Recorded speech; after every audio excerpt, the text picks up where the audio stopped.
मुझे नहीं पता कहाँ से जानकर सुनकर सीखकर तुम अपने कमरे में ये नए नए पौधे ले आए हो, और जो ये बेचैनी हो रही है ना तुम्हें कमरे में, अच्छी नींद नहीं आ रही है, ये इन्हीं पौधों की वजह से हो रहा है।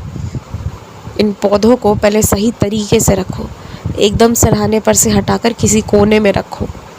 थोड़ी स्थिर हो जाओ, स्थिर करो। जिस जगह पर सिरहाने जहाँ सर रखकर सो रहे हो ना, वो जगह खाली होनी चाहिए थी, इतने पौधों से भरी हुई नहीं होनी चाहिए थी। और पहले तो तुम कोई भी चीज़ करने के पहले मेरी अनुमति लेते थे, और अब तो तुम कहीं पूरी तरह दलदल में फंस जाते हो, और जब तुम्हें कोई नज़र नहीं आता तब तुम मेरा नाम लेते हो। तो कितना बड़ा गड़बड़ तुम कर रहे हो ना, ये तुम समझ लो। तो इसीलिए वैसी गलती मत करना। आज के बाद एक पौधा या एक तिनका भी अपने कमरे में ला रहे हो तो पहले मुझसे अनुमति लेना। मेरे से अनुमति लिए बगैर ये कार्य मत करना। अब जो कर लिया है वो कर लिया है। मैं चीज़ों को सही जगह पर रखना सिखाऊंगा। और ध्यान रखो, तुम्हें कोई चीज़ कितनी भी पसंद क्यों ना हो, हर चीज़ को अपने सिर की तरफ नहीं रख सकते। जो तुम्हारे सोने की जगह है वो तुम्हारे सोने की जगह है, पेड़ पौधे और सामान रखने की जगह नहीं है वो। और अपने सर पर बहुत सी चीज़ें रखोगे तो ये बहुत तय बात है कि तुम्हें बेचैनी होगी, नींद अच्छे से नहीं आएगी, क्योंकि हर एक चीज़ की अपनी अपनी ऊर्जा होती है, और जो जैसी ऊर्जा देगा उसका वही असर तुम पर पड़ेगा। तो इसीलिए कहा जाता है कि अपने बिस्तर को साफ़ और खाली रखा करो, या वही चीज़ रखा करो जो तुम्हारी प्रिय है, जो देवी सरस्वती की प्रिय है। तो इस चीज़ को अब तुम्हें अच्छे से समझना है। एक बात जो मैं तुम्हें बहुत सावधान करते हुए कहना चाहूँगा वो ये है कि अब तक तो तुमने जो अपने घर के बारे में जितना बताया वहाँ तक उचित था, लेकिन अब आगे मुंह खोल के अपने घर की बात और अपने मन की बात किसी को बताना मत। थोड़ा कम बोलना। जितना कम बोलोगे ना, रिश्ता उतना अच्छा तुम्हारा टिकेगा। और जहाँ ज़्यादा बोल दोगे, सब बोल कर निकाल दोगे, कुछ रहेगा ही नहीं, तो वहाँ पर रिश्ता उतना मजबूत नहीं टिकता। लंबे समय तक रिश्ता चलाना है, आजीवन चलाना है, तो थोड़ी एक मर्यादा होनी चाहिए, एक लकीर खींची होनी चाहिए, और उसके आगे कभी पैर नहीं बढ़ाना चाहिए। तो ये चीज़ के लिए मैं तुम्हें सावधान करना चाह रहा हूँ।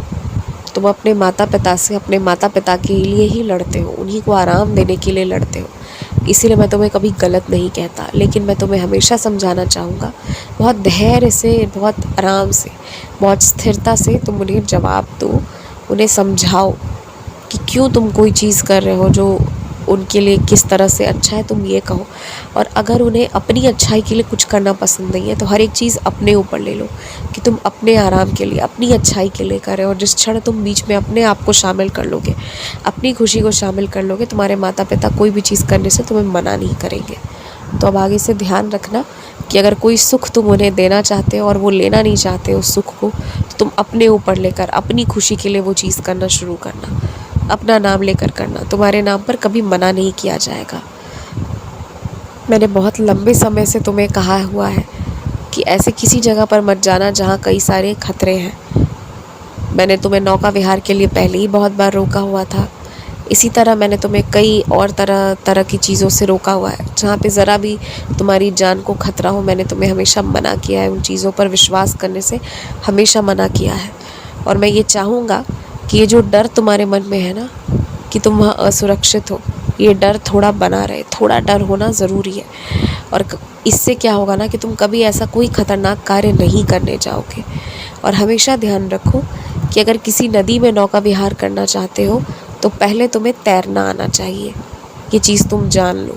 अगर तैरना नहीं आता है तो नौका विहार करने की भी आवश्यकता नहीं है, दूर से देखकर ही सुख प्राप्त करो, बस यही कर सकते हो। क्योंकि जीवन बहुत लंबा जीना है, बहुत सुखी होकर बहुत खुशहाल भरा जीवन जीना है, तो उसके लिए कुछ चीज़ों का पाना और कुछ चीज़ों का त्यागना ये तो करना ही होगा। आयुष्मान भव। शुभ रात्रि।